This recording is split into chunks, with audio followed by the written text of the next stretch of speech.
Kalyanpur DCM কার্যালয়ে ভয়াবহ অগ্নিকাণ্ড। এই ঘটনায় ব্যাপক চাঞ্চল্য ছড়িয়ে পড়ে এলাকায়। তবে অগ্নি নির্বাপক দফতরের কর্মীদের তৎপরতায় অগ্নিকাণ্ড নিয়ন্ত্রণে আসে। কিন্তু তারপরেও এরকমভাবে ডিসিএম অফিসের মতো গুরুত্বপূর্ণ কার্যালয়ে অগ্নিসংযোগের ঘটনা ঘটায় গোটা কল্যাণপুর জুড়ে ব্যাপক উৎকণ্ঠা তৈরি হয়। ঘটনার বিবরণে এক কর্মরত কর্মী জানান, তিনি যখন সকালে যথারীতি অফিসের দরজা খোলে তখন দেখতে পান ভিতরে আগুন জ্বলছে। তখন কিছুক্ষণের মধ্যেই খবর দেওয়া হয় অগ্নি নির্বাপক দফতরের কাছে। এরপর অগ্নি নির্বাপক দফতরের কর্মীরা ঘটনাস্থলে এসে আগুন নিয়ন্ত্রণে আনে। অবশ্য এর পূর্বেই কার্যালয়ের বেশ কিছু কাগজপত্র সহ একটা কম্পিউটারের সিপিইউ সম্পূর্ণ পুড়ে ছাই হয়ে গেছে বলে জানা যায়।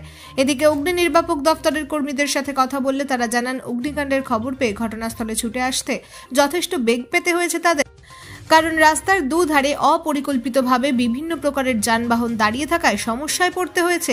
এদিকে ঘটনার খবর পেয়ে ঘটনাস্থল পরিদর্শনে গিয়েছিলেন তেলিয়ামুড়ার মহকুমা শাসক অভিজিৎ চক্রবর্তী। খোয়াই প্রতিনিধির রিপোর্ট, নিউজ অবিকল।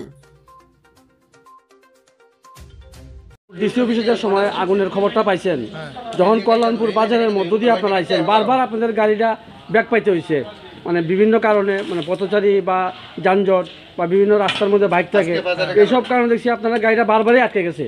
এই বিষয়টা সম্বন্ধে আপনি কি বলবেন? এটা আসলে পাবলিক সচেতন হওয়া দরকার। আমরা অনেকখানে কল গিয়ে দেখি যে উপরে অনেক কেবল লাইন ঝুলানো থাকে, উপরে ইলেকট্রিক লাইন ঝুলানো থাকে। এগুলি আমরা যতখানে যাই আমরা পাবলিকে সতর্ক করার চেষ্টা করি। পাবলিকে সবাই সতর্ক হয় না, কিছু লোক এমন করে, তার জন্য আমরা অনেক কিছু একটা লিড হয়ে থাকে। আমরা দেখছেন, আজকেও দেখছেন, আমরা ইলেকট্রিক তার আমরা আলগি দিয়ে আনতে হয়, আমরা গাড়ির মধ্যে লেগে থাকে, তো ঝুলাই না থাকে, আবার বাইক থাকে রাস্তার মধ্যে গাড়ি। আজকে যে সময় আপনারা মানে কল যে সময় পাইছেন, যে সময় তড়িঘড়ি কল মানে এই জায়গার উদ্দেশ্যে আওয়ার পথে আপনাদের অভিজ্ঞতাটা কিরকম একটু কন্টিনিউ কেন আটকেছেন?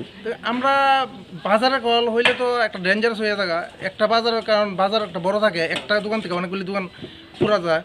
এই জন্য আমরা বাজারে কিন্তু আমরা অন্য রকমের একটা করি, মানে তড়িঘড়ি আই, সব জায়গাতেই তড়িঘড়ি আই।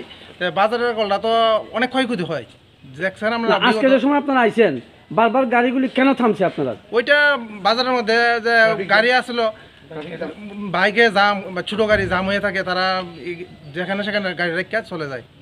আপনারা কি বলবেন, সমাজকে কি বলবেন? আমরা সমাজকে তো প্রত্যেকেই আপনাকে মেসেজ দিই যে আপনারা যেখানে গাড়ি রাখেন, বাইক রাখেন, আপনারা একটা সাইডে রাখেন, যাতে ফায়ার সার্ভিস যে কোনো সময় আইতে পারে, যে ফায়ার সার্ভিস রাস্তাটা একটু ক্লিয়ার থাকে। আজকে আপনারা যে বাজারে আসছিলেন, এই বাজারটার নাম কি?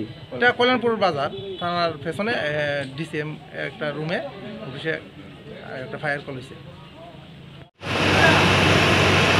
আমি কল্যাণপুর ডিসিএম অফিসের স্টাফ। আমি ফার্স্ট গেট খুলছে পরে আমি ওই ভিতরে রুমটা খুলছে পরে, আর দরজাটা খুলে দিয়েছে। এরপরে রুমটা গরম ছুটে গেছে না, আমি আগুন এই অর্ডার দেখছি। এরপরে ওস্তাদে জানাইছি, আর ফায়ার সার্ভিসে সঙ্গে সঙ্গে জানিয়ে দিয়েছে। আইসেনি ফায়ার সার্ভিস আছে। যখন কিটা দেখছেন ভিতরে কি কাগজ পুরা পাইছি, পুরা পাইছি। কিটা নষ্ট হয়েছে?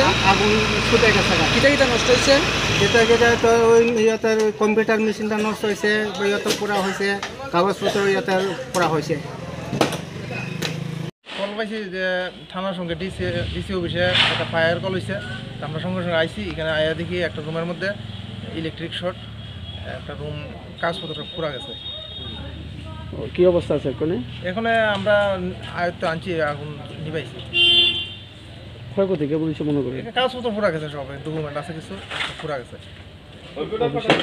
একটা কম্পিউটারও পুরা গেছে, কম্পিউটার একটা সেট খারাপ হয়েছে, পুরা গেছে পুরা।